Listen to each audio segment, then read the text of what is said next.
We're now in the little village of Villanueva. If you go straight down the river, El Cerrito is only several miles away. It's very close down the river. But by taking a road, it's taken us about 10, 12 miles, a lot of it windy dirt road and windy blacktop road.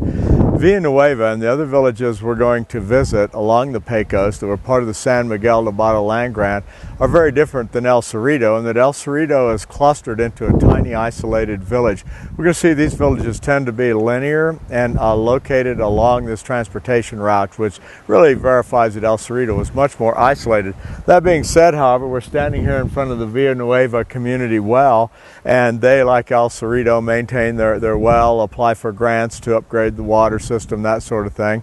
And also the irrigation ditch here. There's a dam that backs up the river, and irrigation is essential here. So the economies of irrigation and the importance of water here are the same as they are in El Cerrito and all the villages. But this town is bigger. It has a larger threshold population, so we find a higher order availability of goods and services. We're going to look around the village a little bit, and we're going to go over to a post office in just a moment.